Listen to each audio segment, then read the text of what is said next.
Here we are on a Tuesday, John.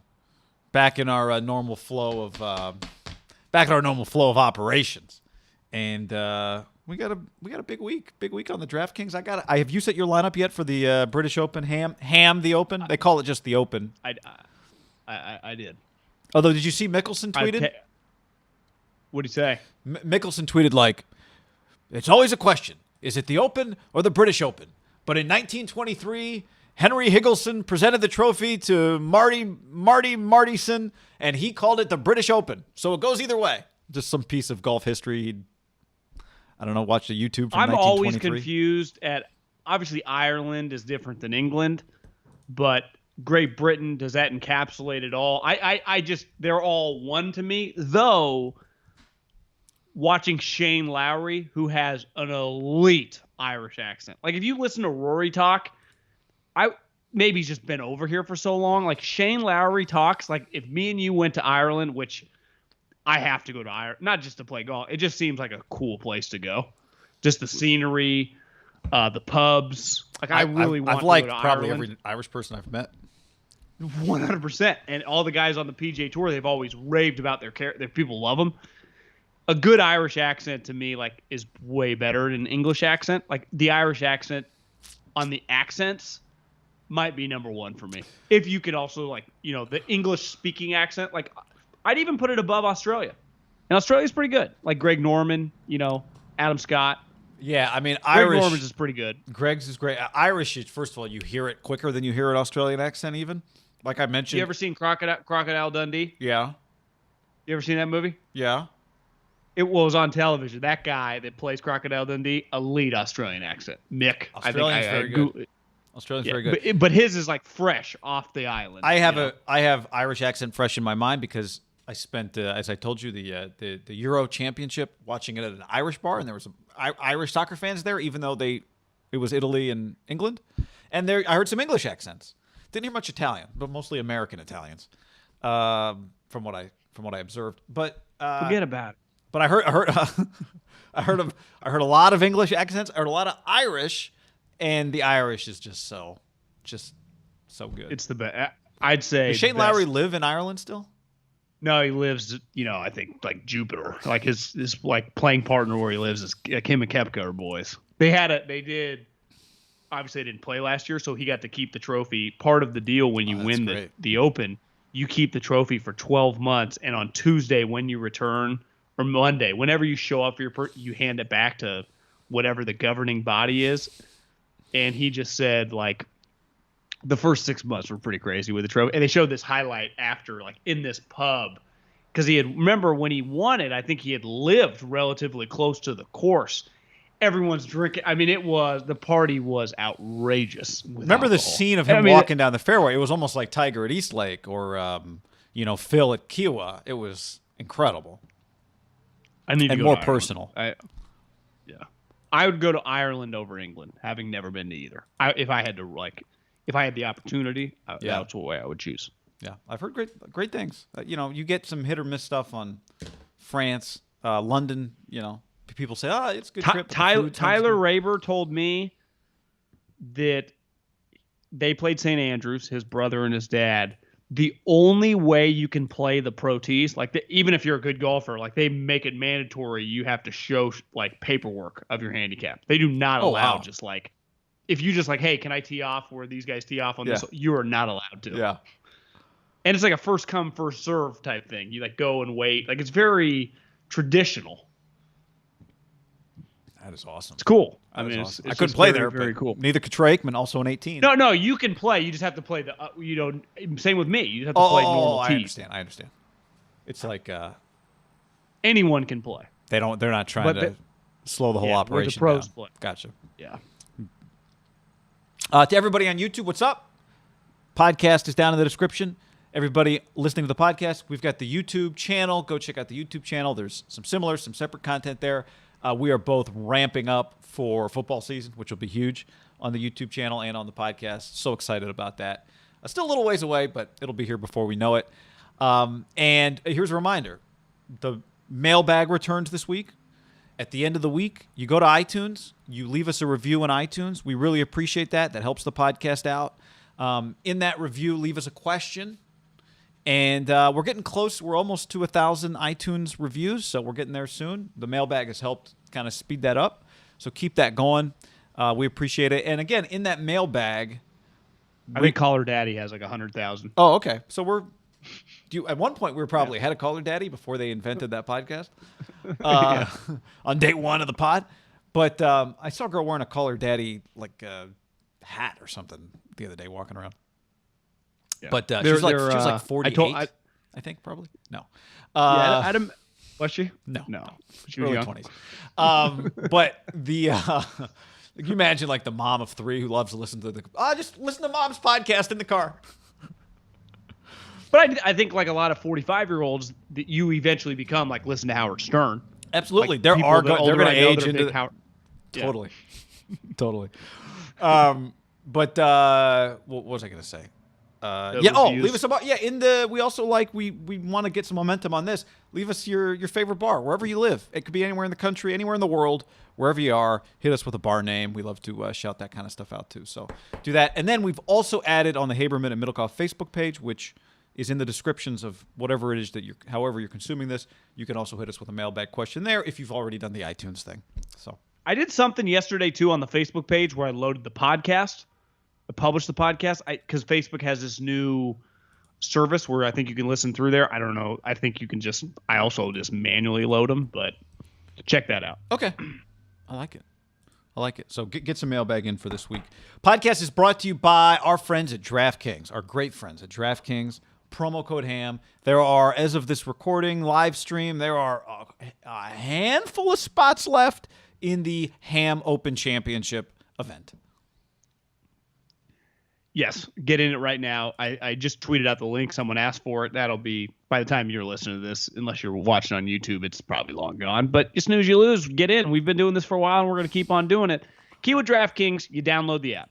They're offering all players a free shot at $5,000 in total prize with their free play pools. That's 5 G's, in total prizes for grabs each game.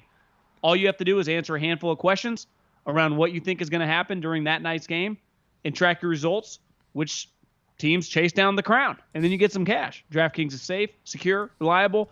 You can deposit and withdraw your money at your convenience. You'd know better than me because I don't win very much money. Haberman has about $1,000 in his account. $641.10. So he's he's doing well. Getting all the action before the season ends. Download the top-rated DraftKings app now. You and I have had it forever. Use the promo code HAM when you do it. Free shot at $5,000 in total prizes during the finals, NBA Finals. No big deal. Kind of like the Bucks to come back to win. Head to DraftKings pool page to get your shot at huge cash prizes. That's promo code HAM. Limited time. DraftKings. Eligibility restrictions apply. So see DraftKings.com for full details. Oh, yeah. And the free-to-play pools is big with, the NBA Finals. Obviously, with the Open Championship, there's some big if you catch this before the All-Star game, there's some big All-Star game games. So get in it there. And then also brought to you by... Is Ohtani the starting pitcher? Ohtani is the starting pitcher, and then he's going to DH. He's leading off. I don't think he's in the. Is he in the starting lineup and pitching? Yeah. Okay, so then he'll switch to the DH maybe for a second AB, is what I read or heard on the Derby yesterday. I sat down at my desk and flipped on TV, and Coward's opening rant was about. Do you know that Babe Ruth threw a total of 13 innings for the Yankees? I did know that. I mean, I didn't know it was 13, but Babe did not pitch very long. Yeah. But we act like he was. It's like Roger Clemens meets Barry Bonds. Like he was not some pitcher the whole time. No. Right? Like not doing what Ohtani was doing. Well, Ohtani's already had Tommy John, right? Nobody really. John last year? Nobody really. I thought he put off surgery and rehabbed or something. That's what it was. You're right. Yeah. Yeah. No one really talked about Babe being a pitcher outside of Babe pitched a little bit until Ohtani. But it goes to show how little comp there is for what Ohtani's doing. It's like the best comp is like a guy that barely pitched. Well, football is a good example, right? Guys have contributed both ways. Remember Deion Sanders would they'd put him at wide receiver and he'd run a go route.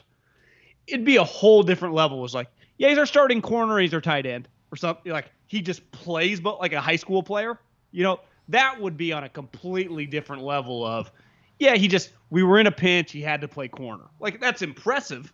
But it wasn't like, he's our starting safety and he's our second string running back. And he plays all the time. And he had 50 catches and he had 75 tackles. That's kind of what Ohtani's doing. It's unheard of. It would never happen in football. It's never going to happen again in baseball, probably. You just don't. You just prioritize one. Technically, a lot of guys do it in high school, right? Yeah, I mean, he did an interview. I watched some of his interview before the Derby, and he was really good. Talked to his translator. At one point, I guess one of the things they're like, the translator, because Pedro Martinez was there, and Pedro was, fascinated by Ohtani. Fascinated. And that's what was impressive, was seeing Pedro was just fascinated by Ohtani.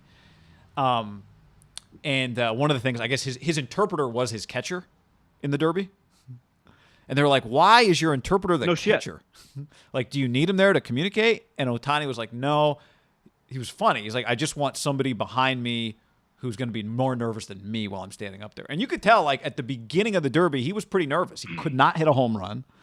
And I kept yelling at the TV, bro, call a timeout. He couldn't hit a home run. He kept shaking his head. He was putting his head back. He was, I don't know if embarrassed would be the word, but he was feeling it. And I understand. I mean, all this buildup, we only know half of it. We don't even know the buildup that he feels from his country.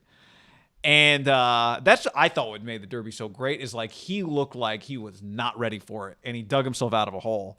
But I saw that interview, and I was like, I don't know. I think he's going to be nervous today. I don't feel good about it after he said, I'm going to be nervous. But I think that's the beauty of the Japan's time. having a hell of a year. Yeah. The Masters, Ohtani, the Olympics.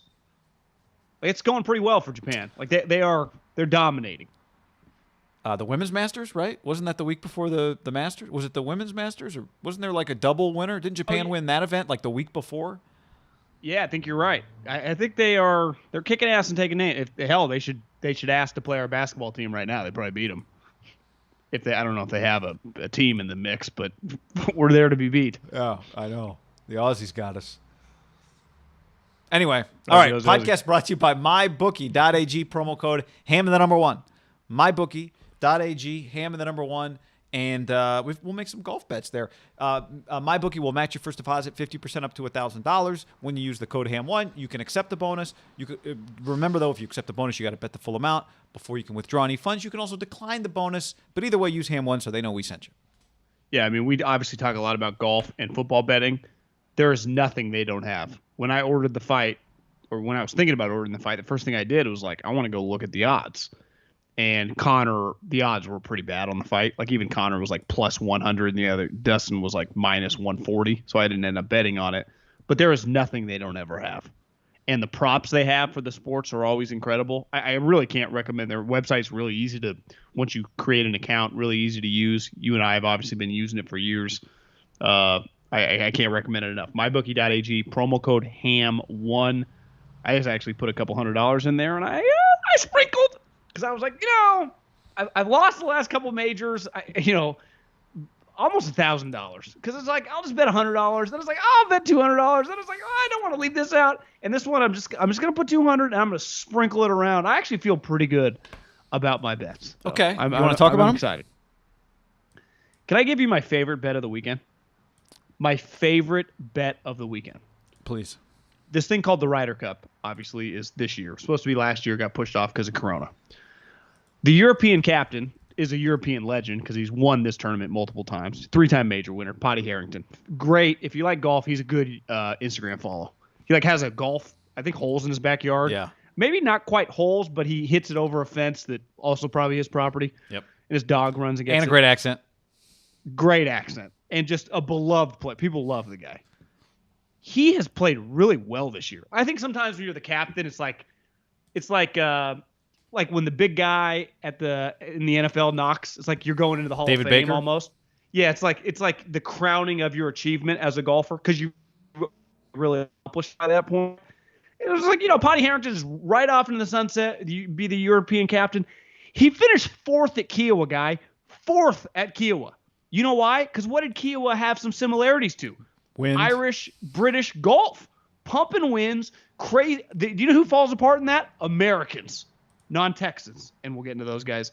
Potty Harrington to finish in the top 10. I don't think his win equity is great, but the top 10, 11-1. I put $50 on that. 11-1. This guy just finished top 5 at Kiowa. He's more comfortable over. How many times do you think he's played this course? I would guess a handful. Didn't he drive? He's successful in these. I thought I could be wrong about this. It feels too long ago. There was a major event recently, maybe not a major, where I watched one of his Instagram posts. He was packing the car because he was driving. He had some little over tea there. cakes. Yeah, I mean, it wouldn't shock me. It's typically, this is the one tournament where just older guys can just be a factor, right? We've seen Tom Watson. Tom Watson's won one of the. He was 50. 4-hole playoff. It's honestly, one of my most favorite sport events ever. I love Potty Harrington in the top 10, but I also think between these three guys, it wouldn't shock me if like two of them top 20, and that's Stuart Sink, who's played well this year, really well, and Phil, who again played well at Kiowa. Why? Because he can do all that shit in the wind. He's not he's also an Open champion.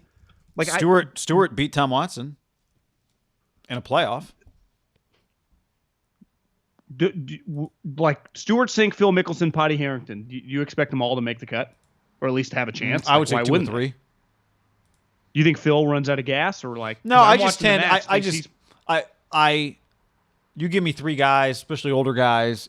To me, it's hard for all 3. Again, not that one's performance affects the other, but their floor is not as high. If they are off, they can get it. Phil could shoot 80. Right, I mean he hasn't had one of those moments, but we saw for a couple years it can happen. Yeah, I like Potty Harrington more than both of them though. I like Potty Harrington. This is like his home. It'd be like, it's just you're very comfortable in this environment. Well, another guy, an Englishman who did play well at Kiowa, and every time, I feel like he gets ignored, and I've told you this before, he is always in the mix. It feels like is Paul Casey, who is, I think, 45-1, Paul Casey to win. And he finished, he's had some good performances. T3, it's been a while, but he's played well in the Open. Yeah. But that would be, I wasn't thinking of him before, but just listening to your point on Patty, I would include Paul Casey in that. I got to look up his kind of historic, he's played in a million Opens, 57 cut, 13, 10. Yeah, okay, he hasn't been T3, T11, T7. He's played a ton of these. I like guys that are comfortable in this environment. And like I said, I think he was 5th at Kiowa. Well, that's why, I'm going Lee Westwood. 55-1. I thought Lee was going to. I thought Lee was going to win the Stuart Sink year. Do you think 55-1 for a guy that has win equity over in this environment? It's easy to go with the Irish and the Brits and the English. Is that the Brits all the same thing? You know what I mean? That crew of guys. But you feel good betting on them. Some of these Americans, it could unravel fast. Where these guys, the wind takes it and throws in one of these crazy bunkers, it doesn't phase them as much. When they were 10 years old, they were hitting out of those bunkers. Another guy I grew up on. Written down, John, was Tommy Fleetwood's 40-1. He's played in 6 Open championships. He missed the first 3 cuts. Since then, he's gone 27th, 12th, and then 2nd. I think if he was 2nd, he must have. Well, that was the year after Xander was T2. He lost to Shane Lowry. So I think he was finished 2nd. How about Tommy at 40-1? Whenever I've bet on Tommy, he's never come close. I know. And whenever I haven't, he's been right in the mix. Stay away from him. I could never time Tommy, but he has fantastic hair. Xander's played well in the Open, T2 back in 2018. He's only played in 3, but he's made all 3 cuts. He's 18-1. Yeah, to me, the 2 guys would be Xander and Koepka, and I think it's fair to say that I love Xander, but he just doesn't win very often. I know. Where I could see them being, right there going into Sunday, Koepka, Xander on the first page of the leaderboard. Is Koepka almost kind of being overlooked? Yeah, for you saying that this is not his speed, he wasn't great and still was in the mix at Kiowa. It's okay that it's not his speed. This is nobody's speed. What wins? What's going to win the Open? 5 under, 6 under? Yeah. So what that it's not Brooks' speed? Can he shoot 5 under when everyone else is 5 under? Yeah, I bet he can. So, yeah.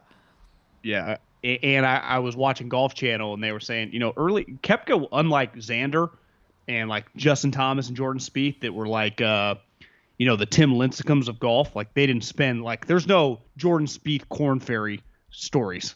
Justin Thomas spent 6 months on the corn. Koepka grinded around the world. Yeah. And he's played really well in the Open. So he played well at Kiowa. It wouldn't shock me if we look up on Sunday and Koepka's winning by 3 or 4. I mean, he has just built the fucking win. Of all the favorites, I think Rahm's the best player in the world right now. I think he is. Actually, I think he lost his world ranking somehow last weekend, and now DJ's back to number 1. But he's definitely the hottest player in the world. At 6.5, 7 to 1, those odds are pretty terrible, guy. Yeah, I know he should be the favorite, but since you and I have been doing this, when has the favorite been more than double point wise? If he's 7.5 to 1 and the next starting is 16, 18 to 1, that's a pretty crazy gap. Usually it's one guy's 10 to 1, the next guy's 12 to 1, the next guy's 14 to 1. DJ was rolling for half a year, but he'd be 9 to 1, and the next crew of guys would be 12 to 1. It didn't feel like he was creating a big gap of separation between him and the next group. I wrote down, before we get to the big dog, and then we'll get to some football, I wrote down Keegan 9 to 1 to top 10. I don't hate that. Yeah, I mean he was 18th, 19th, 15th. He's missed the cut a couple of times, but he's got 3 top 20s. If he can putt, I mean, I feel like Keegan can handle some wind. So it comes down to his putting, but Keegan 9 to 1 top 10. I don't hate that. One guy I don't hate to win. I don't know. I love that we say not who I love outside of the first one, but who I don't hate. But that's the nature of golf betting. Yeah, Scotty Scheffler, who Texas guy. They're used to playing in the wind. One thing I remember watching this thing on YouTube about Lee Trevino. He's like, I always felt really comfortable at the Open because I trained in pumping wind in Texas, where it's kind of a disadvantage for California guys, right? I guess if you grew up in the Bay Area, you might be used to it, but Southern California guys, no wind. Florida, I mean, nothing like they're used to over there. He just played well in the Scottish Open. I think he's 45, 50 to 1. But I think my favorite to win is Lee Westwood at 55 to 1. When you factor in the value, when you factor in how well he's played this year, I read that he's right outside the Ryder Cup. For a guy 48, he hasn't quite. I think you got to be in the top 8 or whatever to be a lock. He's 13th.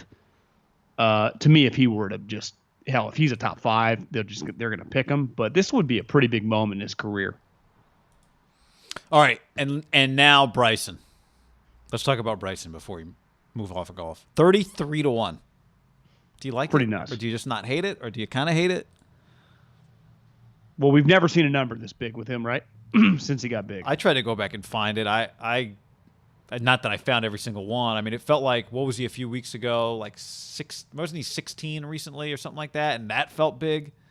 Going into Kiowa, wasn't he 11 or 16 or something? Yeah, remember last year and once he kind of came back big and then it was clear he was sweet, he was consistently 10 to 12 to 1. And that felt right. When he plays an American tournament, there would be no tournament in the USA where he would be anything over 20 to 1, right? If he was 20 to 1, people I could swear Kiowa started at 18 or 16 or does that sound crazy? It might sound high. Well, yeah, because he was playing kind of bad, but that's high for him. Yeah. Right? Yeah. 18 to 1. Remember, Justin Thomas was at the Players. I'm like, I think I'm going to throw a little money on this. This is crazy. 20 to 1 for that kind of crew of guys. 33 to 1? But it doesn't really feel like a great fit. But it's just no. I mean, it doesn't. But is Bryson DeChambeau going to win another major? 100%. How many guys on this list will you say that? Can you say that against? Because he's in a major. It doesn't feel. I'd be interested to see if the wind really is howling. New Caddie on his bag. I guess they've had one event together, right? Did you watch the Instagram thing where the guy jumped in the pool with his bag? No. When they were introducing him, I mean, it was pretty cheesy. I did not. I missed that. Not because I skipped it. I just missed it. Yeah, you got to be careful with the amount of Bryson content that you let come into your brain. It's kind of a waste. All right, you want to get to some football? Yes.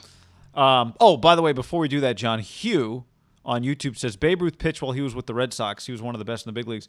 Babe did the 13 innings. Maybe that was a Babe threw. Babe made 147 starts.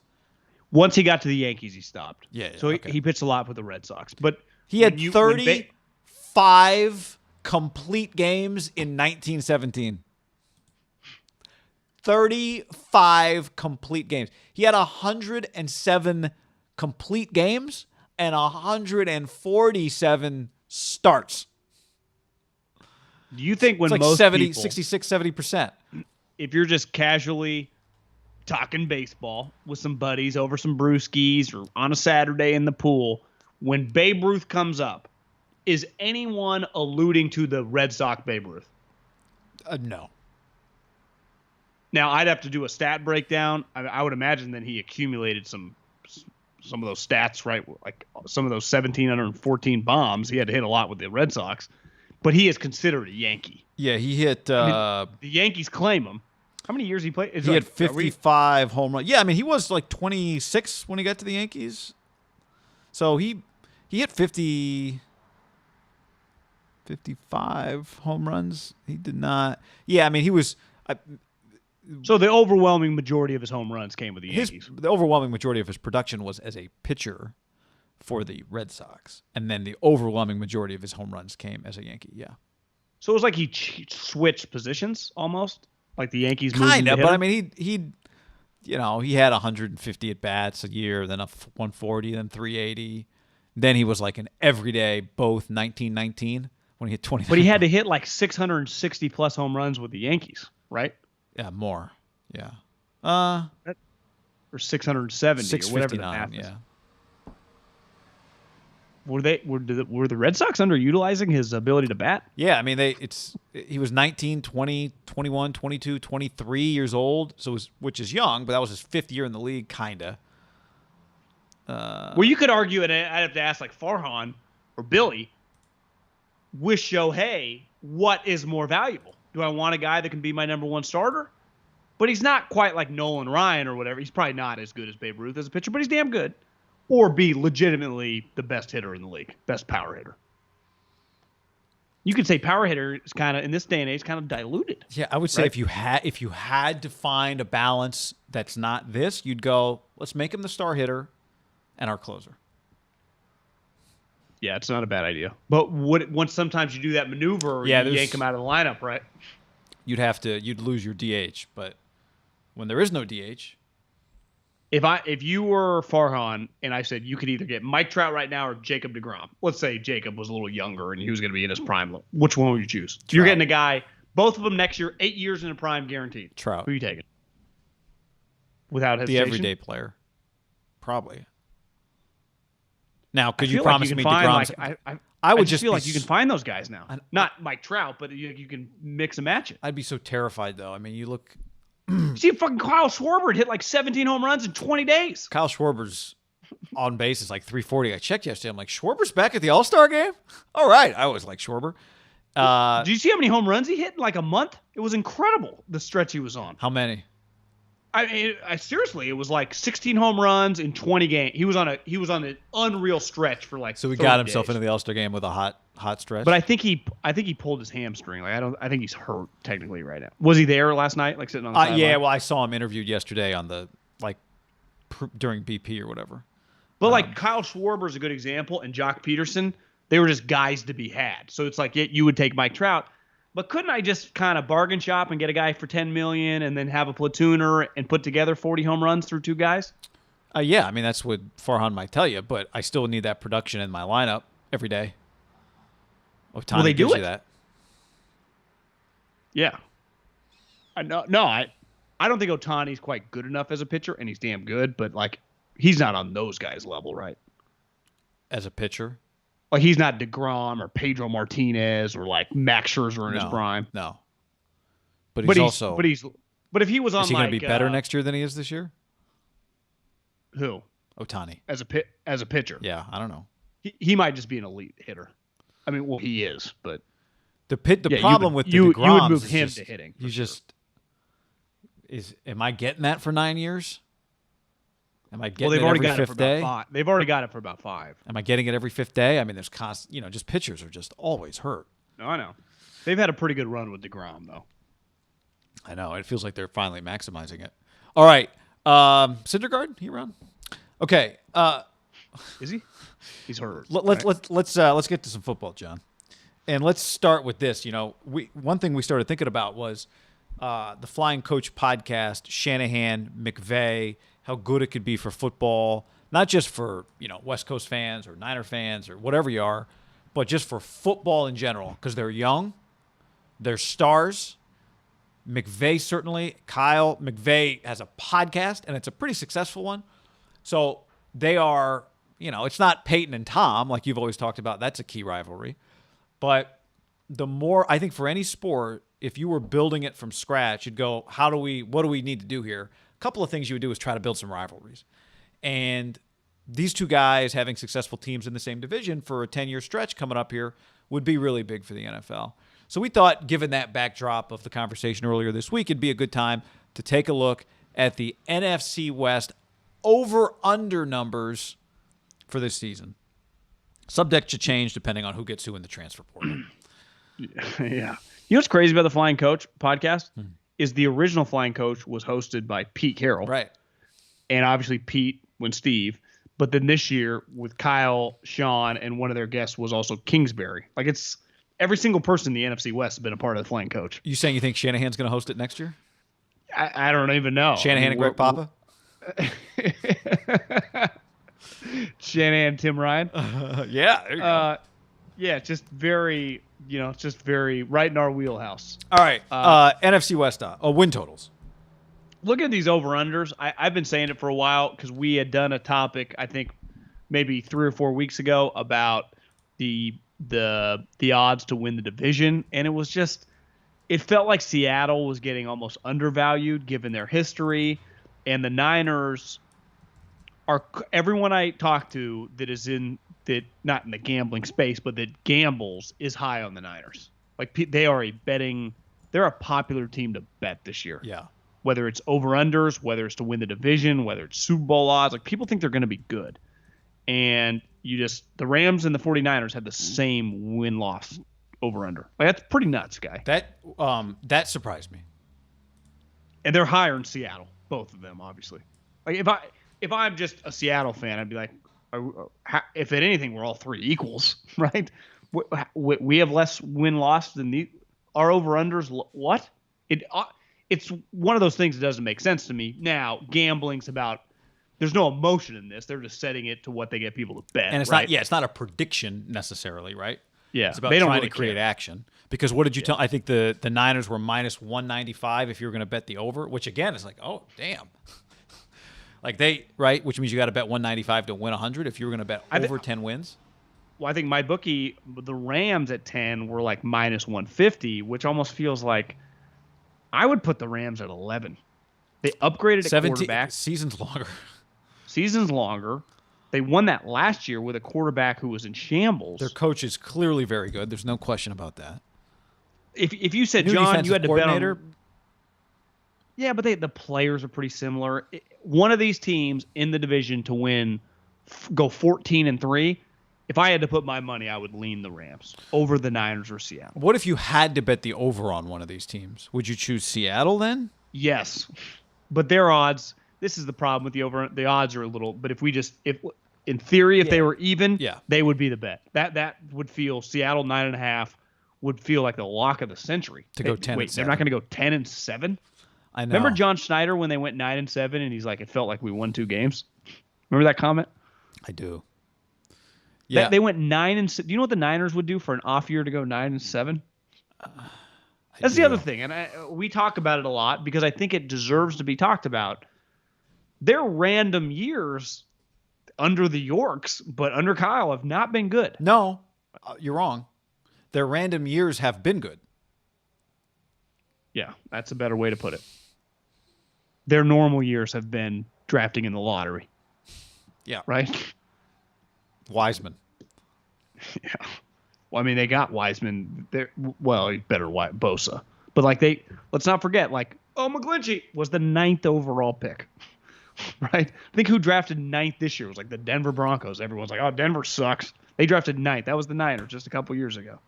So, if the Niners do hit the over here, it's a fantastic season for Kyle, right? That means they're going 11-6. If I told you right now, they would 100%, would Jed sign a $5 million check for 11-6? Yeah, would you take it right now or roll the dice? You would take it. Would people? You would have If to. you're a Niner fan listening or watching this, would you take 11-6 or roll the dice that you could go, whatever, 12-5 or whatever it is? Is there any? Obviously, Arizona would take 11-6, but would all four of these teams take 11-6 right now? If you just said, Pete, you don't know what games you're going to win, but I'll promise you'll just be 11-6. Sign here the contract.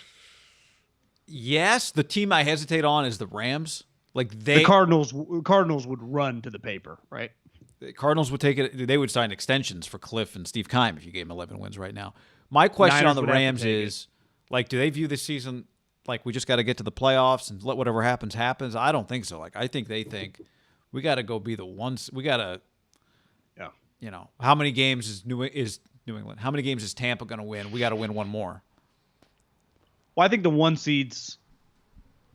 I'm not leery on the Niners, but I cannot just put them in the conversation till about October and we see something. To me, the one seed is between three teams. It's New England, Tampa. It's Green Bay. Now that it's pretty clear Rodgers and the Rams. Aren't those the three best teams? And again, it's even a projection with the Rams. They have a new quarterback. If everything was normal, I think we would view the one seed as like a 2-horse race. Tampa now understands the team, the chemistry, but Green Bay is going to be really good. They were really good last year. Yeah, it's not like they were better last tank year. this year. Yeah, way better. Even though they had technically the same record, right, as they did the year before, not as Tampa. Green Bay was the one seed, but Tampa, part of the reason they won the wild card, lost some weird games early in the season. Tom and Bruce weren't on the same page. They're all on the same page, and they brought the whole fucking team back. Are they just the heavy favorite to be the one seed? Yeah. They are the heavy favorite, Tampa? and they should be the heavy favorite. Why wouldn't they be? Yeah. Why wouldn't they be? Seattle, I would probably take the over on all three. Seattle, Rams, 49ers. Yeah, I can see the Niners going 10-7. Look, we talk about it like it's the best division for a lot of reasons, so if it's going to be that, then it's going to be that.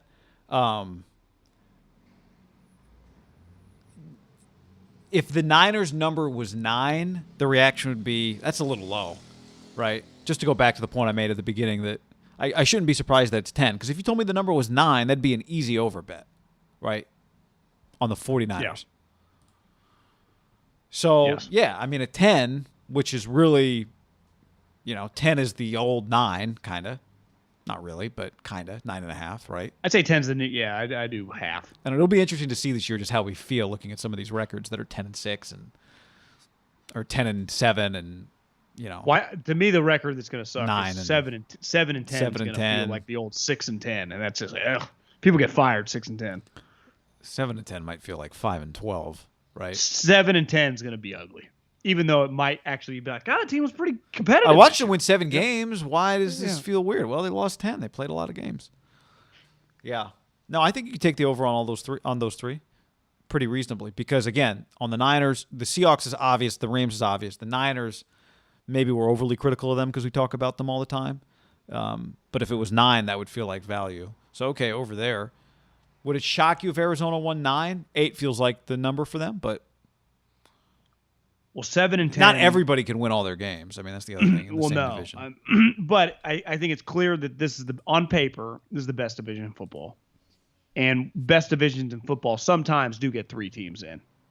And they got 2 teams in last year pretty easily. And if Arizona hadn't shit the bed, they would have had 3 teams. They easily, with the Niners being a disaster last year, could have had 3 teams in. And really, they should have, right? It took a disastrous finish for the Cardinals to go 8-8, and the Bears get the spot. The NFC West was in the driver's seat, with the Niners being a dumpster fire to have 3 teams in the playoffs. And that was with weird stuff going on. So it's meaning now you can argue weird stuff happens in football. Guys get hurt. Yeah, but you could argue then by that point, 3 teams from this division will make the playoffs, even if only 2 of them hit their over numbers here. Yeah, I think that's fair. Right, even if Seattle's 9 or if the Niners are 9. Well, I also think you look at it, you go, I think the Saints are a question mark. They're no longer a lock to make the playoffs. I think the Packers on paper are a powerhouse, but there is some simmering. Like, is Aaron going to be really, really weird this year? Like the entire time? Like make it awkward? Or is he so good it won't matter? Is that your stance?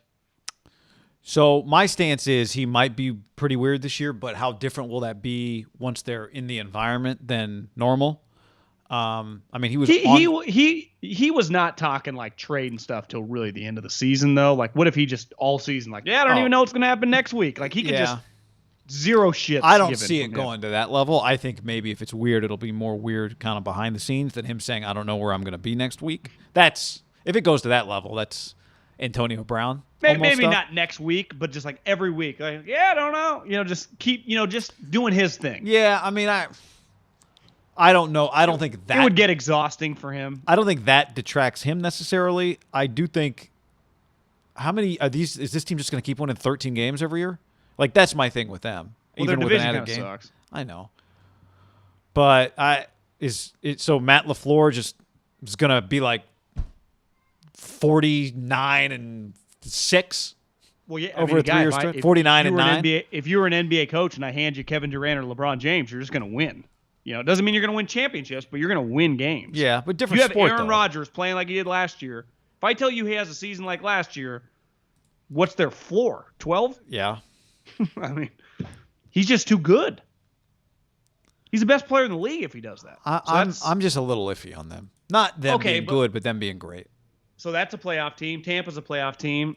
I guess the NFC East has to get one. Like there aren't that many like the Saints, Minnesota, a lot of question marks. Bears, who knows their quarterback. Like it's kind of wide open there for three of these teams to be right there. And the talent on paper definitely speaks it. Honestly, same with the Cardinals. I think we just hesitate with the offense and the kind of the structure of the coaching staff. And watching them last year kind of wear down. But we all acknowledge their talent is. If you told me they go 3-3 in the division, it's very believable. That's where I think they were such a bizarre team, right? Because we watched them play these three teams and they belong. Yeah. Like they could.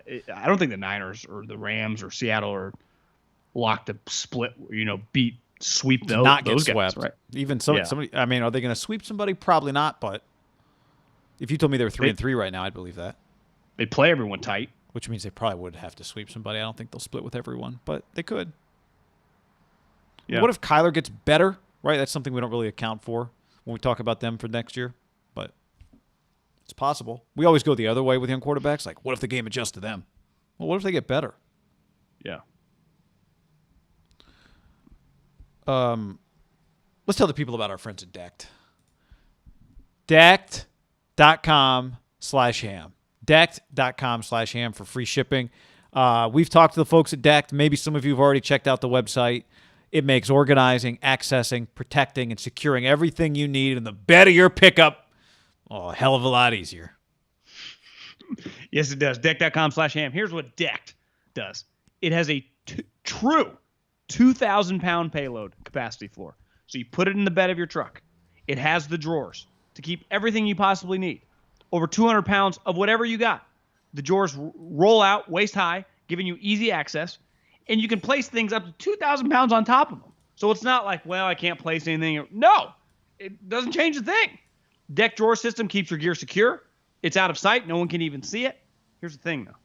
And they told us this, and it's obviously here in the read, but we personally talked with Decked, and they said, listen, there's a 3-year warranty, but every single person that we've ever dealt with as a customer, we've never turned them down for a warranty. Because you know why, Guy? They're made in the United States of America. We like companies that are all United States. 100%. No outsourcing, Guy. United States of America. Tried and true. Each of Deck's 2 full-length bed length drawers. You said 2,000 payload on top. Inside, you can carry 200 pounds of whatever you got inside the drawers. And you can even do some of the tailgate stuff that we've heard about, right, where you pull those drawers out, you put a bunch of ice in it, you put the beers in it, and you drive to Allegiant for the Garth Brooks concert, or you drive to the parking lot at Coors for the All-Star game, or hell, I mean, let's make the preseason count this year, John. Only 3 games, so you got to maximize your preseason tailgating. I don't know if the tickets are any cheaper in the parking lot for the preseason, but who cares? The tailgate is coming back with a vengeance this year. With that, we know. And the decked drawer system can help you with that too. So no matter how you're going to use it, Decked has a full line of segmented storage organizational accessories like various toolboxes, bags, cargo tie-downs, other handy items for maximum efficiency of space and time. Get your deck drawer system at deck.com/ham and get free shipping. That's decked.com/ham and get free shipping on your decked drawer system at decked.com/ham. Wasn't the beef with Allegiant is there wasn't great tailgating, but the ingress egress was fantastic, which if you've ever been there, you can tell it's actually a good spot, right? It's right on the corner of the freeway. I did a game there Thanksgiving Where'd weekend. you park? I walked. They had to stay at the hotel like 2 blocks away, so I just walked. Very easy, okay. There were some big parking lots, but again, I don't know the whole. But I remember my cab driver driving from the it was the college football game, driving from the airport, told me there's a spot on the bridge, on one of the bridges. I don't know if it's Las Vegas Avenue or whatever, but there's one little overpass where you can see into the stadium at night through the glass. That's pretty windows. sweet. That's pretty badass. Now I don't, you'd have to stop traffic, but yeah, it's got a good ingress egress. Keep the tradition alive of the Coliseum ingress egress. That's the best thing the Coliseum ever had. It's the Coliseum was elite at the ingress egress. A's game better than the Raiders game. Early in the season, Raiders game a little. Yeah, I mean there could be were a wait people, time. Yeah, there at the Raider game, but very spoiled going to an A's game. You're only battling 4,500 people. There you go. You actually only have maybe only 6 more months of that, right? They're falling mark. I think there's a few more years though before they can get out of their deal. Oh, gotcha. You can buy out. Yeah, I don't. You can just leave, have somebody pay the rent the other place. Can you Airbnb it? That's a great question. Put in some new furniture. You see Drake. That's a sublet though. That's a sublet though. You see Drake took a date Dodger Stadium empty. Do you think anyone was that just would like do that the at meteorologist up in or like the traffic guy in the helicopter that took that photo? I would imagine the way the Hollywood elites, they tip people off. But there was right? well, yeah, you would think. But at his point, why would it even matter? I think it was. Did you see people were saying it was the woman from the basketball game, like one of the players? Remember, he went to the basketball game, went to a couple basketball games. I don't know if it was LeBron's Is she a mom? kids' team. Is that why he's been going to the games? Makes sense. Took Michael B. Jordan. You got to put 2 and 2 together. Okay, he's got a lady grainy photo, hard to tell. The Maybe the internet by now knows if that was her or not. Makes sense. It's like, why does Drake keep going to these 15-year-olds basketball game? Well, he's dating one of the moms.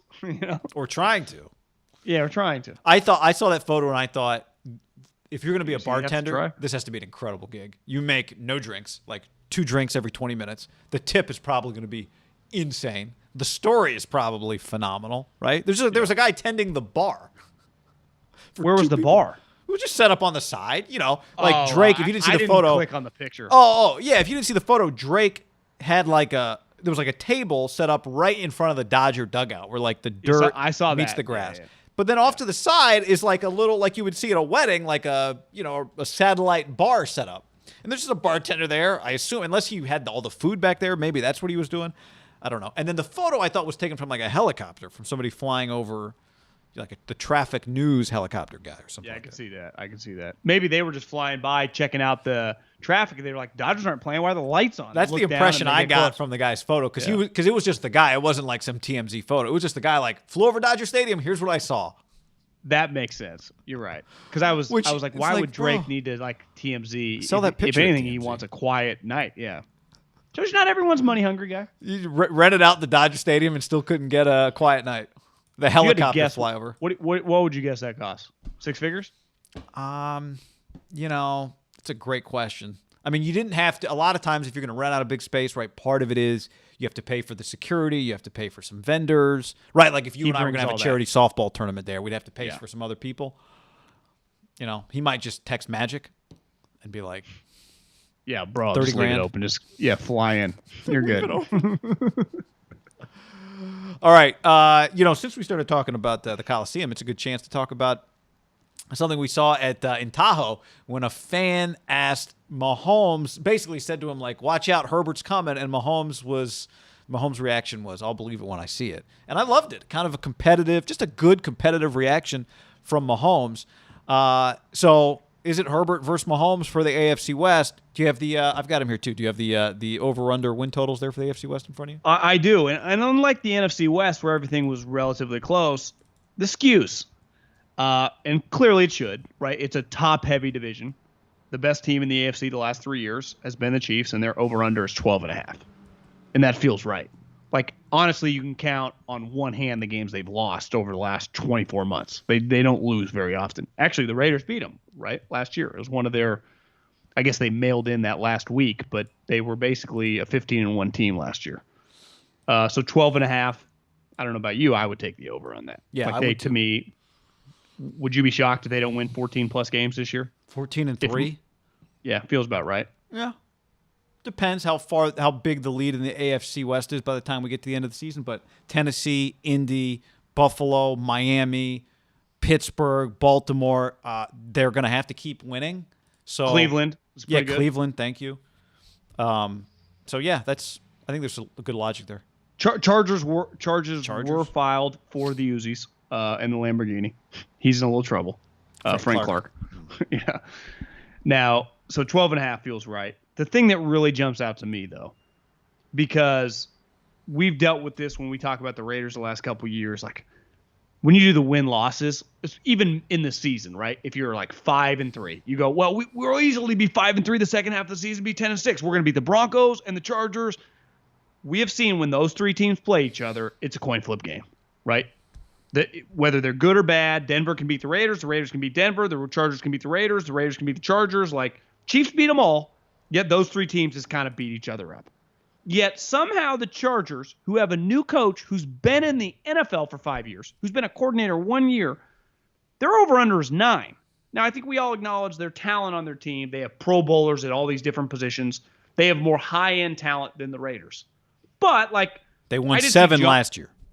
Which is, I think most people, what would you, if you just ask a random football fan how many games the Chargers win, they would go under 5. that, right? Yeah. Where it felt like the Raiders were closer to 10, but they actually went 8-8. But they have the lowest over/under of the bunch. Is that kind of crazy to you? That surprised me, yeah. I thought Denver would have a lower number. And it wouldn't have shocked me if the Chargers did. Now, the Chargers, it does feel like they'll be a popular team to bet to win. Like, I think people, just given Herbert, given the talent. I think it's the quarterback first and foremost because they've had the talent the last several years, right? They think Herbert's a star. The coach is such an unknown. Now, maybe it's just like, everyone thought McVay was an unknown. Not. Everyone thought LaFleur was an unknown. Not. Legit. So maybe you roll with McVay until he sells you a lemon. But, I seriously, right? Yeah. He hasn't sold a lemon yet. Belichick's great, but he sold some lemons in terms of assistant coaches becoming head coaches. So, from that standpoint, like if you really believe in Brandon Staley, the way that, Peter Schrager believed in Sean McVay, the story he told to, I think it was Aikman. I was telling everybody if they let him interview, he's going to get hired. And he was right. Then that's kind of an easy number, honestly, right? In some ways, if you really believe in Brandon Staley. Well, that's the way this guy's talked about. He is, remember, Lewis loves him. Talking to him through Monday Night Football. Sean McVay loved him. Vic Fangio created him, like hired him out of whatever the school is that Josh McDaniels. They all come from Ohio. Not William and Mary, but that's John Carroll, I think, is the school. That's right. So it's like this guy is thought of. The difference is McVay had been in the league a while, right? McVay, when he got hired, had been in the league almost a decade. Had worked for Gruden, had worked for Mike Shanahan, worked for Jay Gruden. This guy, I don't know. I mean, I get it, and I love the quarterback. Who doesn't? I would say that both the Raiders and the Chargers and the Broncos, if I was doing this, I'd put them all at 8.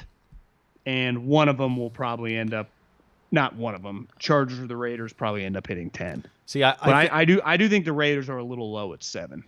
I think that 8, to me, 9 feels low if you go, well, I'm going to bet on the Chargers to win 10. But then I think 8 can feel too low pretty quickly, I think, with the Chargers. Given that they won 7 last year, they could not finish games. They could not. I went back and watched was it the Steeler game? No, who did I tell you they were playing? Falcons. Could not get a field goal off with 30 seconds left from the 10-yard line. at the end of the half. So they were a mess. But there's no guarantee that like Brandon Staley can just pull this shit off. No, right? no, there's not. And there's no guarantee that things don't take a step back before they take a step forward, right? That happens sometimes where you can't just look at a player. You and I love Justin Herbert. Love him.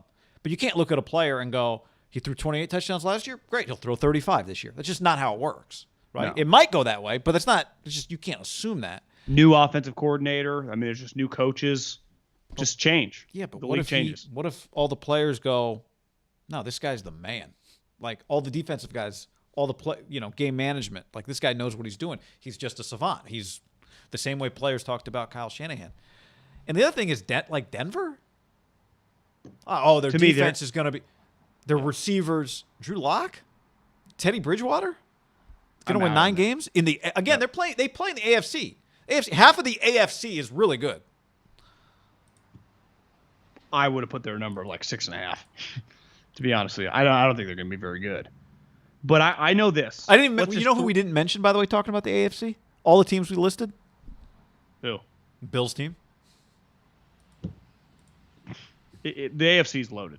So even if I throw Denver out, here's what I know. Everyone expects the Chiefs to win. They're more than likely going to win. They feel like the lock to win this division. John Gruden, year 4, turned it all over. It feels like several times. Got rid of all the offensive linemen this year. The Chargers can't finish ahead of them. He has to finish second in this division this year. Or else, like this Gruden experiment, the first 3 years has not been great. That would be pretty devastating. To have 1 year Brandon Staley and boom, they're already better than you with a brand new coach. Yeah. You agree with that? Like, I do. Even if you miss the playoffs, but you go 10-7, the AFC's so good, and it was like took 12 to get in or something crazy.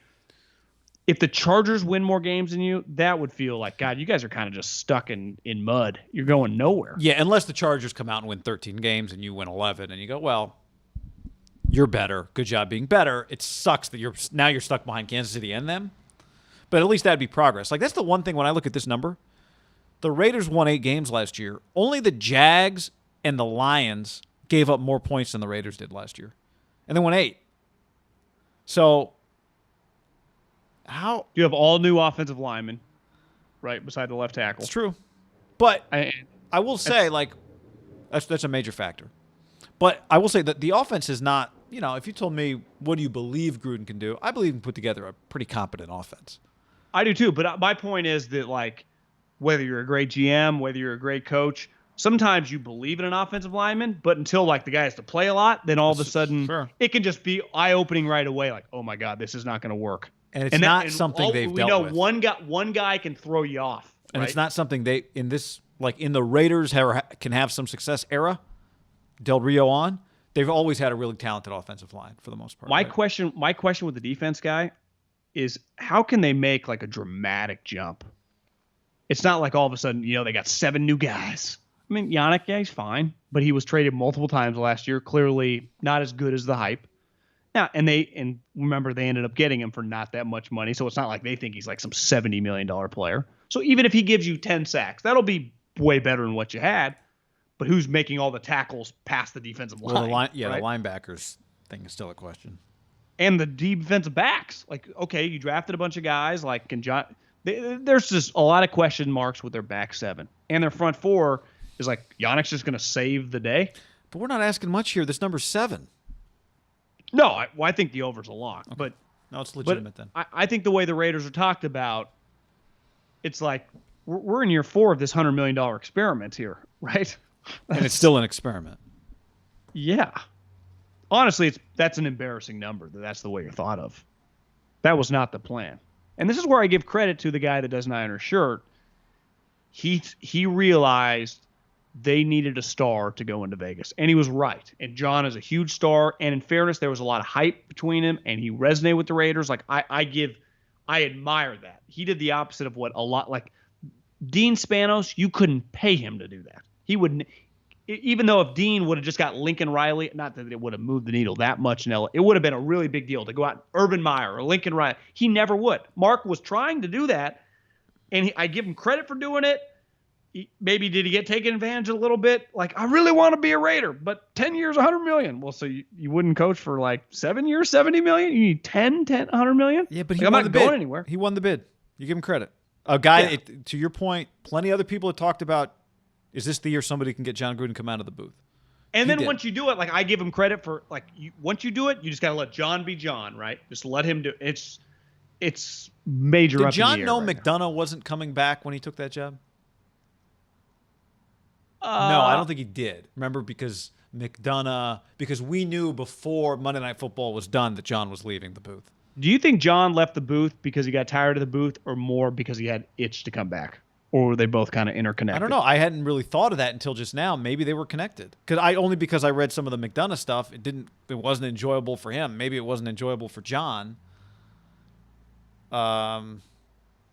Because one of those maybe you just get bored. You've been doing it a decade. It took $100 million. Well, he was making a lot, right? So it took 10 years. The 10-year number is more than the $100 million number because $10 million. My question is like, you couldn't get him for $770. And I'm not blaming the Raiders. Right. You were going to have to pay him $10 million a year. Yeah. Right? So you couldn't. $770 wasn't going to get it done. The problem is Monday Night Football. He basically had a lifetime contract, and he was only going to get raises. He was only going to get raises for the rest of his life on his lifetime Monday Night Football contract, right? So he's like, all right, they're paying me 10, and it's a lifetime deal. And then when Stephen A. signed, he would have got another. He would be making 15. Would you say John was the biggest broadcasting star for like the last 5 years in sports? Yeah, man. You look at this guy right here, man. Yeah, he was unique. Yeah. So. He was big. All right. Would McVay be bigger if he came into the booth? I start thinking if the Rams miss the playoffs, would somebody hire McVay into the, like, it's easy to put a guy on a set and have him be an analyst pre and post game. We see it all the time, right? Saban will be there for a game if he's not coaching the championship game. Nick, rare, but Nick will be there, or Dab, or whoever, right? Like, you could do that. Jimbo's done. Yeah, they all done it. But would somebody bump an analyst for McVay on a game? Because those are only the highest level crews. Maybe on a wild card round or something. Maybe you stick them in a booth with somebody else. That's what you do, is you take a two-man booth and you'd put Sean in as the third guy. But you're saying you're not acting like he got fired or anything. You're just saying he was just available. Let's just say the Rams have lost. Maybe it's the NFC Championship game and the Rams lost the previous round. Could you put McVay in the booth for that? I think the problem is in McVay's spot, PR, unlike in college, it matters like to do that. In NFL doesn't mean a goddamn thing. If I'm Kroenke, and I think he makes like 10 to 12 now, he got a huge extension after a couple years ago. If you're Sean, like, you missed the playoffs, your owner just spent $6 billion. Like, you kind of just gotta be in the office. You know, I mean, I think they clearly have a good relationship. Remember, Sean went with him to Denver for Nuggets playoff games or something. If maybe part of this is like, have you already won a ring?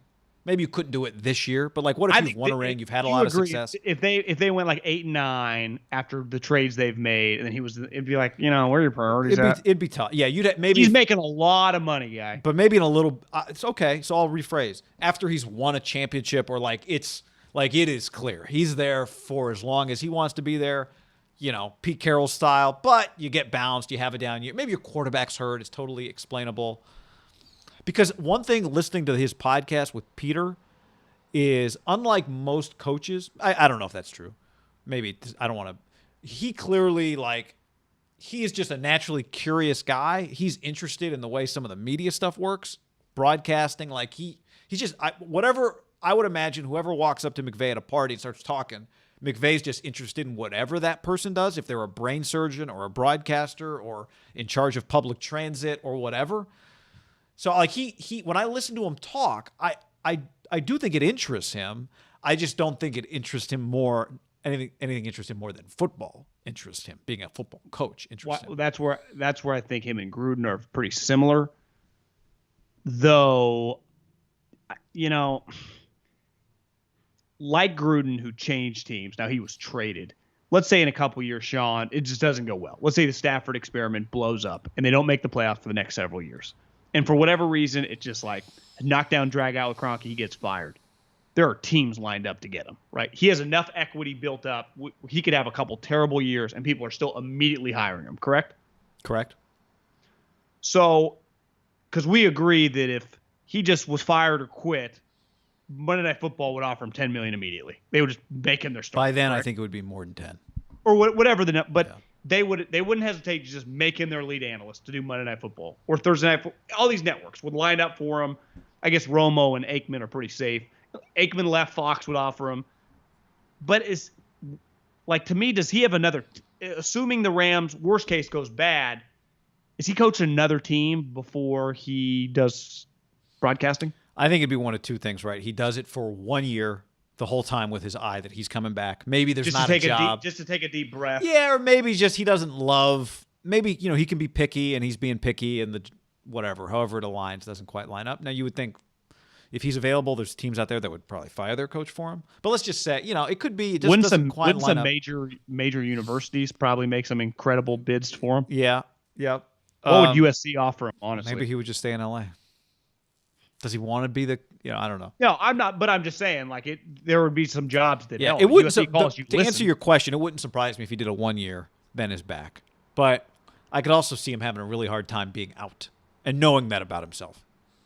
I think there is something special about being the head coach, and it's like Mike Tomlin. He'd be incredible on TV. He's the head coach of the Steelers. You know how awesome that job is? Because I think Tomlin, the way I heard you describe, I think their personalities, it's just an age gap. I bet Tomlin is closer to way more people in the media than anyone would know. That he just has legitimate relationships, he just probably has more relationships with people and I bet Sean Payton's a lot like this too.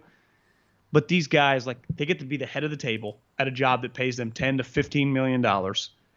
And there's a juice that gets them going on Sunday that cannot be replicated by even close. And the difference is as a player, because Troy Aikman talked about this, as a player, you're always playing and then you get out of it. These guys, Tomlin, McVay, their careers either ended right for both those guys after college, and they've just been in this mindset since they were 22. It's kind of all they know, right? The coaching.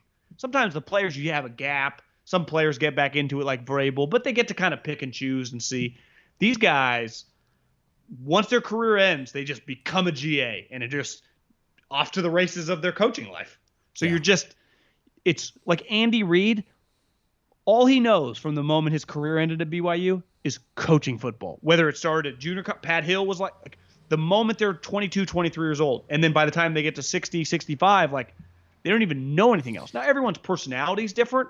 But I bet if you brought up Pete Carroll's Wikipedia, the fucking guy, beside the 1 year off when he got fired from the NFL for USC, and remember that was he had to do some big introspection. He just went around. What did he do? Talk to other coaches. It was just he tried to make himself all he's a better done coach. for 45 years. Yeah. Well, what would if McVay called Aikman and said, Troy, I'm thinking of doing the TV, or should I take another coaching job? Troy, I think, would tell him, be a coach. Yeah. Troy basically says, if I wasn't a single dad, I'd probably have done this earlier, but I didn't want to. I mean, Troy, Troy said there's most people on earth would want my life, so I got to remember that. But he still burns to be competitive. Well, think about who had the life. Was Lynch, All-American guy, everyone loves him. What would you guess Fox was paying him? 7 figures, right? Yeah, a couple $1 million. Lived in San Diego. Would have one day been a Hall of Famer, was clearly kind of trending to be in that mix. Obviously, I guess he would have got in either way. I don't know if being the Niners GM helped him. Had the world by the balls. Made big money, had an incredible career, made big money. Everyone loved him. It was easy to get, if he wanted a business idea, he could have 10 meetings with a blink of an eye. Didn't hate the guy he worked with. Burkhart's universally beloved in the industry. Loved it. And just was losing sleep. I got to do this. Was John, can I come in and just sit on your meetings? He's no, he was hey, Mike, can I get your son's number? I want to give him a call. I mean, I don't know the answer. But I'm saying before that, remember how he met Adam Peters? He John let him sit in on the draft meetings, and they put him next to Adam Peters. He just was sitting there because he was bored because he missed it. That's why Middlecoff. Do you miss it? No. But I never. Those guys. They're just so much farther in the deep end of the addiction. They're If you're John Lynch and you had that life, can you imagine? Obviously, the Super Bowl year was awesome, but the other years of the injuries, the agony, the lost sleep, the dealing with miserable Kyle, that you are signing up for that, right? That's kind of crazy. You are actively signing up for that. Yeah, it's a drug. When you know another life. I get like Andy doesn't know another. Even Howie Roseman, it's all he's done, right? Parag, right out of once graduate school, he's just been in the NFL. It's like all you know. The moment you take a step back, that's what's pretty crazy. When you can take a step back and then you come back, I have a lot of respect for that. That's true love. Like John didn't get back into this for the money. Neither, even Gruden, even though he kind of did, but like no one discredits John Gruden's love of football. Is right? not mailing it in just because he got a blank check. You know, no, he's not. It's what Kyle Shanahan said when he talked about on that. Not to keep talking about the podcast, but when Lynch called him, he's like, part of the reason I was comfortable with him is because listening to him, I believed what he told me about why he wanted to come back, because he loved it, football, and he needed it. Because they didn't have that many interactions. It's kind of crazy in hindsight that Kyle, who had done all this planning for how he was going to take a job, it's got to be a top 5 quarterback, it's got to be a good organization, it's recent success, blah, blah, blah. The job came along, and he took one without a top 5 quarterback, and then he paired himself with a guy who he thought very highly of, but was very unproven as an NFL executive, completely unproven. Well, I'd say, think about this guy. It's an industry that over the last 20 years, the money has completely changed everything. Like you had wanted to be in broadcasting. To get to become a broadcaster, ultimately, like once you hit the pinnacle, calling a baseball game or NBA game or whatever, like that in the 60s isn't that much different than today. Obviously, maybe the television, it's broad, like you're still calling the game, right? And that guy was always famous. Like that was you become like the fans of the team watch that guy. So I guess what am I trying to say here? Like the money's changed, you make more money, but Marv Albert or Al Michaels calling something in the 70s, they wanted to get in it for the same reasons as a guy necessarily now, like ultimately just want to call the game. Now maybe there's quote unquote more fame, but I'd argue there's always been fame in that position. Is that correct? Yeah. Where in football, as an assistant coach, for example, or assistant GM, were you really that famous in like the 80s or the 90s? No. Nowhere near what you are now, and definitely nowhere near the money. And I always say that, like, I think some coaches, and I know this for a fact, when I was around Pat Hill and I was around Andy Reid, and both of them, Andy made a lot more than Pat, but when I was at Fresno State, Pat was one of the first $1 million non-Power 5 coaches, wasn't he? Might have been the first. I remember that being a story. He was already making that by the time I got there, but I remember that was a big deal. Like Pat, in the early 2000s, had hit this number that no one at his level, Pac-12 level conference was making. And I just remember watching him approach the job as like he made nothing. Like he would always lock the doors on us, just do little shit. Because when he got into the profession, he was probably made like his first ever job might have paid like $10,000. I bet if you ask Andy Reid what he made at like San Francisco State back in like 1985, he'd be like $8,500. They never got into it. Bill Belichick, they did not get into it for the money. I think now, and you see some of these college coaches, you're like, the assistants, not the head guys. What are they really in this for? Because there's so much money in it. And I think Kyle, I would imagine over the last decade, was just around a lot of guys like, is this guy really in it like me? Like I grew up, I don't need any of the fucking money. I'm in this because I'm a junkie. And that's why if you think about who Kyle started working for John, they liked each other. Obviously, look at the guys that have worked for him. Like him and Sean hit it off, like just junkies. Yeah. And I think it's hard sometimes that like, does this guy want to become a GM because he loves picking players or because you immediately become really famous and become really rich? And it's hard to differentiate, Yeah, because I think part of it is there are some parallels in broadcasting or I don't think anyone sits down and says, I want to be a GM because I want to be famous and rich, right? But to your point about yourself, there's just different levels of, do you love it enough? And then what really at the end of the day is motivating you to do your best? Because if what is motivating... I don't think you dream about that as a kid, but I think once you get into it and you see the guy above you, how much money he's making... That's what I mean. Once you're in it, you do like it to some degree, but it's what is your motivation? If your motivation is to do it for the spotlight, then you're never gonna work as hard as the person whose motivation is based on, desperation, love, passion. Those things will always be a better fuel than the desire for recognition. I think there is consistently, like in sports, the more famous guys, and I think this works for any walk of life, the richer and richer you get, and if you can still have the same drive and same work ethic, I have the utmost respect for you. Like if money truly doesn't matter to you anymore, like you've made millions of dollars, you do not ever think about how much does this house cost? How much does this private school cost for my kid? How much does a car? Like you don't even think about cost. And you still work just like you did when you made $25,000. I think those people just in life are outliers.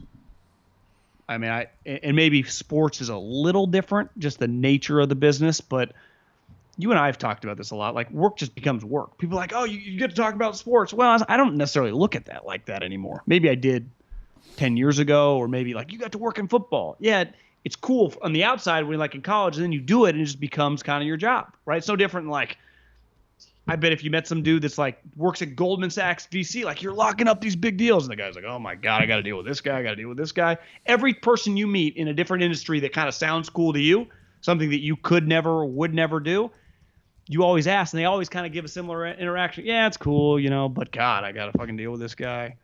It's the same thing everywhere you go. Yeah, I mean, you do, but there are times you go, okay, this is pretty cool that homework is watch this game as opposed to study the spreadsheet. No, I know what you're saying. 100%. Yeah, but some guys at spreadsheet, like that becomes very natural to them. It's like there easy. are this, absolutely, they dominate. It's absolutely, there are things about every job you like and things about every job that you don't. And we always think making the most money makes a job easier, but it doesn't necessarily work that way, because when you're sitting at your desk grinding and you can't figure out how to fix your defense, the money in your bank account does not help you. No. Right? And if you're in it because you just want to win, then it definitely doesn't help you if you're in it for those reasons. It's how Kyle Shanahan could look miserable, even though the only thing he has to, he doesn't have to worry about his mortgage payment, right? But he's miserable because he wants to win football games, and he's not. Yeah, for sure. Now, it's I don't know, man. The margins are so thin. There's so many different people at it trying to win at such a high level. There's so much money being invested. It's part of what makes it all so fascinating. It's because there's so many. Are there 32 head coaching jobs? Is that a lot? No. But how many people every day are pouring their heart and soul and the hours into trying to make sure that they get one punt coverage right, because that can be the difference between making the playoffs and not. You got so many people that care. It makes it really high stakes. It's part of what makes it fun. It's why, like, watching the Derby, like watching the home run derby Monday night, Pete Alonso gave a fuck.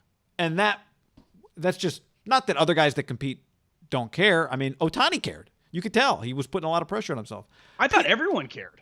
Yeah, but I'm just saying, everyone cares. Guys acting like they care while you're watching them do something makes it better.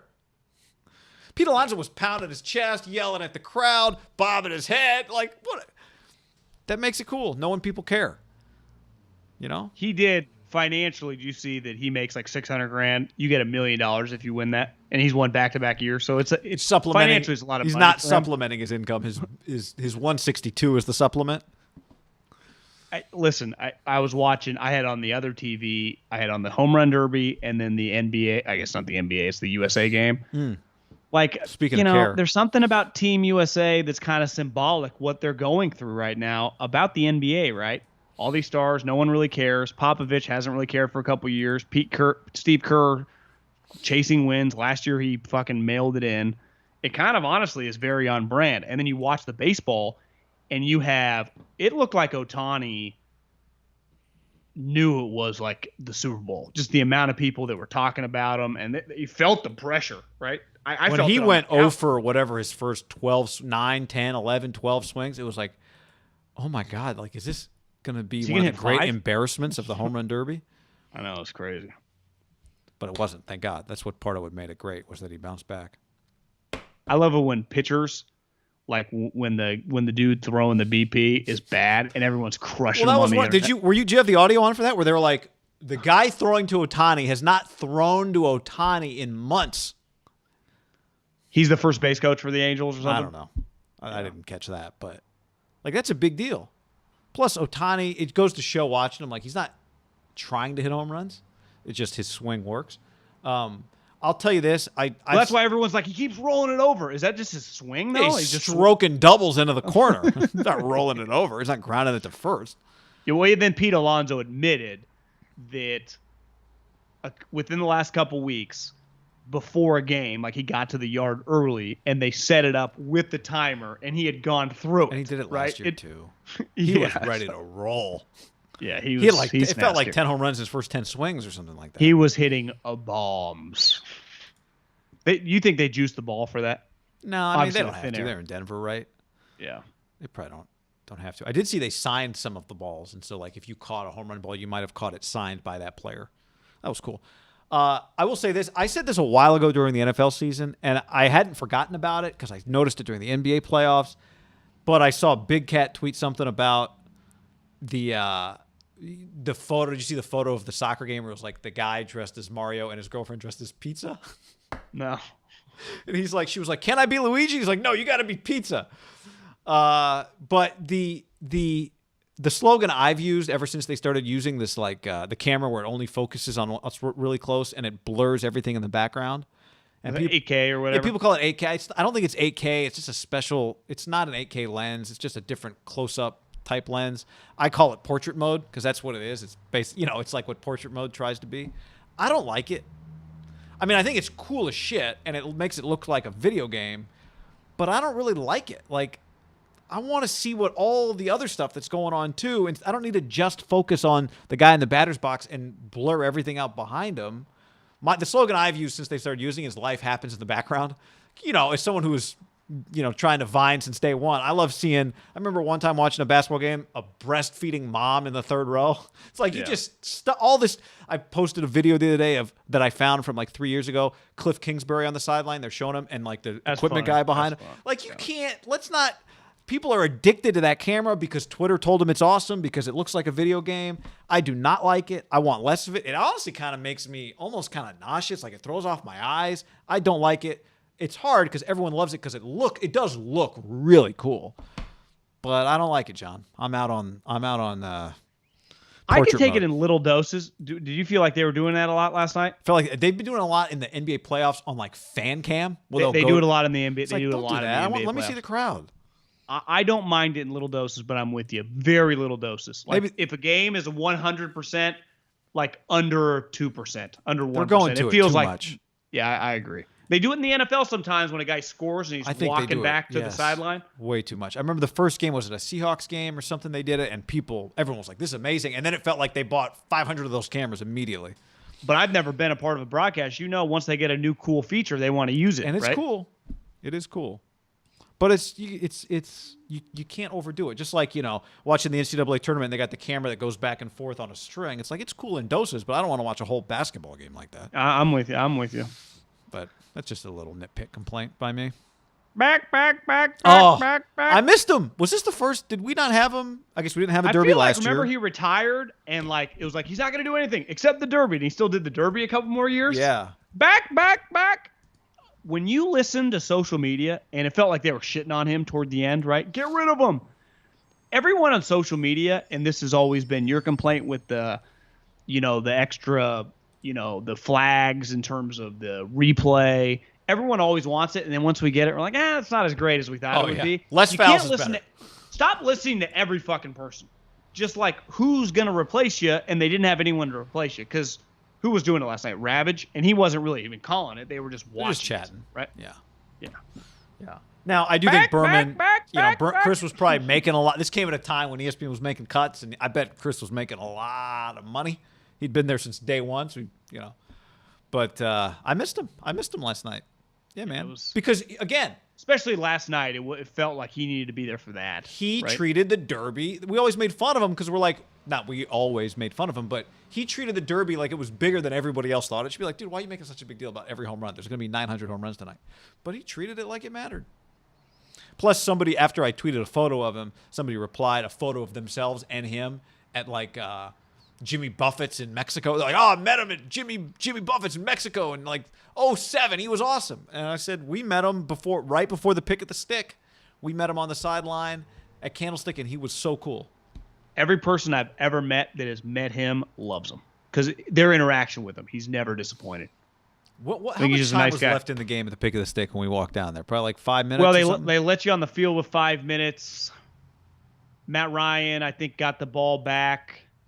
Yeah, probably 3 or 4, but they were driving. So maybe we must have talked to him during like a commercial break or something like that. Maybe Navarro picked it off under the 2-minute warning because it felt like they were driving and they were going to like almost walk it off. And then he picked it to 6 to win the division. Or no, to make the playoffs. It was to make the playoffs. But I just remember Berman was just we walked up like this is crazy. Like, oh, this is great, isn't it? You know, just had a normal conversation with the guy. When you talk about giving a shit, and listen, this guy is nuts. No one ever, when he was the coach for the Niners, and I even think at Michigan he's tried really hard.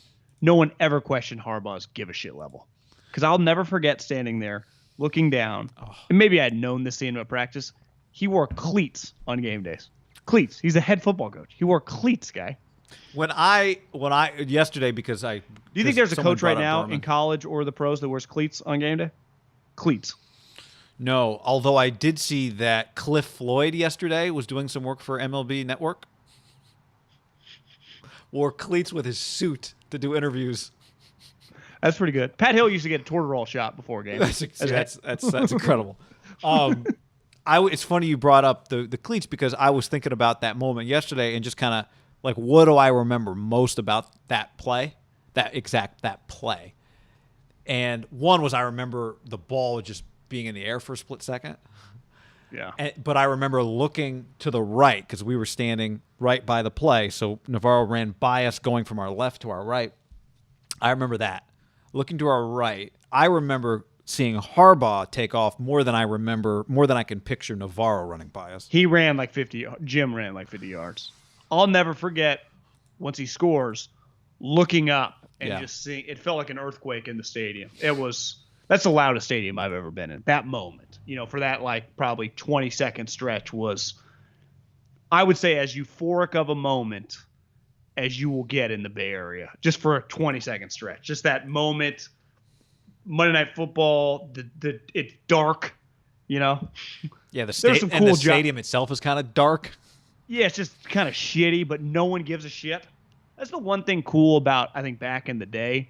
Now most stadiums are just so dulled up. There was just something like, I would say the late 2000s and then the mid 2010s of still some of those candlesticks and kind of crappy stadiums still holding on. That still had some rock to them, even though they had this billion-dollar operation. I guess Wrigley and Red Sox still exist, but in football, it feels like they're basically all gone. You're just there for business. You're just there to make. You're talking. I'm saying like the only thing we're there for is this game. Play football. There's no sports book in the back. There's just this game. There's no. Well, now you go to my fantasy team. Let me go look at the 800 TVs. I can check it on my fantasy team. Well, now you go to Levi's. And I don't blame. Guido's got to show 17 guys around on the field that are all billion-dollar boosters. You got to worry about all the club seats, all the sausages, the wines, and the curries ready to go. Then you got the game, but you also got the flyover, and you got Bon Jovi's going to open. You got the parking lot event. You got the event in the parking lot before the game. At Candlestick, it was just grimy. There was no space. The only thing they had to offer was the game. Do you remember the space as you walked through the halls? There was none. You couldn't move. I remember to get down to the field, you had to walk down the stairs. Yeah, through the stadium. Through the fans. Like, I feel there's more space at the Coliseum than there was at Candlestick between, like, what do they call it? The undercourse or the Yeah, the concourse. The concourse, yeah. Yeah. I can't really even picture that. I feel like there's there's space at the Coliseum. Yeah. Feels like at least 10 feet wider than. I remember it being tight at Candlestick. Yeah. Tight. Even just like going to get hot dog in the middle of it, like it was just, let alone when people were leaving. That place was a dump. I'd say that place was a bigger dump than the Coliseum, but I could be wrong. Or at least on par. They're at worst they're equals. Yeah, I don't know. The toilets backing up never became a story at Candlestick that I'm aware of. So yeah, maybe they had better plumbing. I'm just talking about the external, the experience, concrete, the experience the to attend. Yeah. The food sucked, I'm sure. Remember the press box was fucking terrible. Not that anyone cares. No, nobody cares. Levi's press box, unreal. Off to the not centered, but no one's press box is centered anymore for the media. little high, but Yeah, it's high, but the food's really good, so it offsets. it feels sweet. All right. On that note, thanks for hanging with us, everybody, on the YouTube. Thanks for hanging on the pod. Get your mailbag questions in. Get in the Draftkings game if there's any spots left. As we wrap this up, I'm not sure. And until next time, we'll see you soon. I bet we're All right. full. Full? All right. Full. Peace. Good. Later.